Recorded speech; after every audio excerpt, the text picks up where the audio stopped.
Impressive, I would say. Being here and listening to the clients and listening to the talks, this is an amazing area of the world. It has evolved so much. Enormously. The gentleman was talking about how the spaces are actually used at 2 and 3 a.m. in the morning. While we're introducing you to the marketplace, lighting is an important component, but it's an interactive, so it can change. Welcome to the Monarca Podcast, where we talk with people from the creative industry, lighting designers, interior designers, and technical people. Today, it's my pleasure to have a conversation with Robert from VF.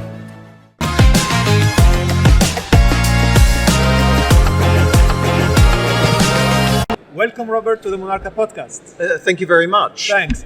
Obviously, now we are in the Lighting and Intelligent Buildings Middle East. Can you tell us about why you are here and what you are presenting in this exhibition? Sure. Just a little bit to my background. So my name is Robert Diedrich. I'm Global Head of Marketing, and I've been with WEF since 1994. I first started in Australia with WEF, and then 2007 I came across to Germany, where WEF's head office is just south of Hamburg, and joined the marketing team. Amazing. So I've been with the marketing team since then, and I think probably if I were to do a little bit reflection over those years, the industry has changed quite a lot. And I would say at the moment it's going through another game changer. When you say over these years, obviously I'm betting that the whole people who are watching are calculating 1994. That's like 32 years almost. Yes, 32 years ago, and I was new to the lighting industry. The industry has evolved so much. Enormously. Right. And I would probably say alongside the technological changes, like if we talk about LEDs, that was a game changer, of course, for the industry around 2007, 2008. Yes. You see the sheer evolution and appreciation of lighting and lighting design in communities and cities. There's a much better, sharper appreciation of what lighting can do. And interesting, but for me, for the people who know about VF, it's mostly street lighting, outdoor lighting. What has been the evolution?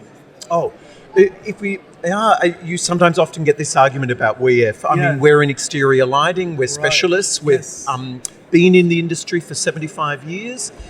We started in street and area lighting. It's still a core part of our business, but I would say if we talk about exterior lighting nowadays, and if you look at the product we're focusing on this year at Light and Intelligent Building Middle East, it's about playfulness. So, of course, there will always be in the background this subject of safety, health, all of those sorts of considerations. But I think nowadays we see how with cities as they evolve their master plans, and particularly you're seeing this in some of the discussions today with the talks at Think Light, it's getting communities involved. It's how do we get people active and moving around cities, because that's what makes cities exciting and safe. I love your point, because this morning we have attended the great talks from Abu Dhabi municipality and from Saudi Arabia, the sports line. That was the longest sports line in the world. Yes. What did you take from these talks as representative of VF? Yeah. What I found fascinating was the gentleman was talking about how the spaces are actually used at 2 and 3 a.m. in the morning. Because of this subject, how they consider the environment, and of course here in the Middle East during the high summer. After the sunset. Exactly. That's when life starts. Exactly. Begins. Yeah. And you could see during the day, it's a little bit, you see a little bit of this also in the southern European countries as well, how spaces come alive in the evening once the sun sets. And I think you can see here in the Middle East, what cities are doing is just amazing. Like, how do we get people active? And it's at 2, 3 in the morning. So people use spaces differently. And I think that's really fascinating. If I'm hearing you correctly, VF, yes, it's about exterior lighting, but it's about more than lighting, as we have seen today. So you focus on exterior lighting, but more about how to use it and how to incorporate it in people's life and societies and communities' lives. Yes, and at the moment we talk about, if you look at our stand, we talk about beyond lighting. And I think this is something actually, interestingly enough, I think Carla Wilkins touched on this a couple of years ago when we were last here at Light and Building, how if you look at the parallel with the iPhone, and the development of the iPhone, and originally it was to be used for calling. But nowadays, it's only used 10% for that. And 90% is all beyond what it was originally intended for. And I think we see this evolution in the lighting market. And if you look at our smart pole we're introducing into the marketplace, lighting is an important component, but it's an interactive. So it can change determined by the environment. So there's gobos, projectors, and then there's cameras that can assess what's happening in the environment, and it can change the mood.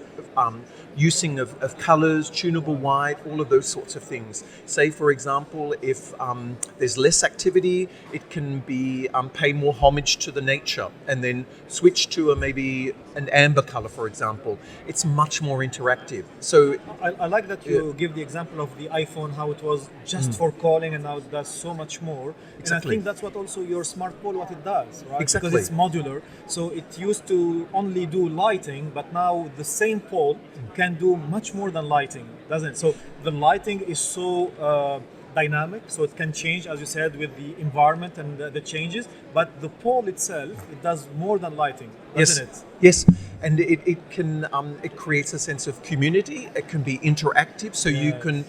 Interesting enough, Tobias, our global head of product management, was talking about how gesture control. Yes. So the cameras you can gesture to the camera, and you can actually alter the scenario of the lighting scene. Correct. And interesting enough, there was another discussion today. The gentleman, I think from Mexico, a lighting designer, talking about how the use of color and dynamics, and actually getting people to, you can party around these elements. And I think that's what's really interesting, because if you get people engaged and moving, then you have a safer environment. People feel comfortable, people feel safe, and sometimes less is more. So maybe you don't need the traditional lots of light.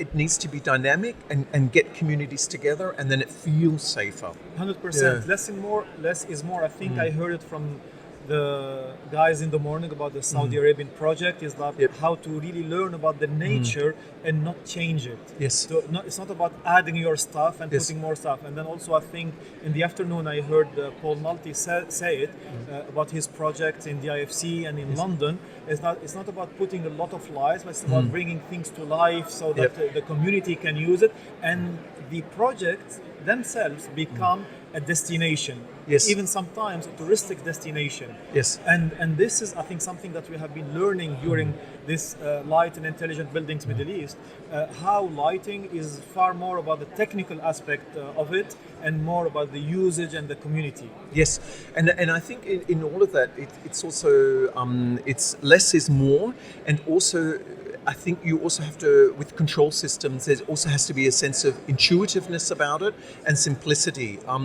Because I think if you look at it, they were talking about interior lighting, which is not our specialty, but this use of also tuning and adjusting the light from up close to where the window and daylight incorporating. And I think that's a really good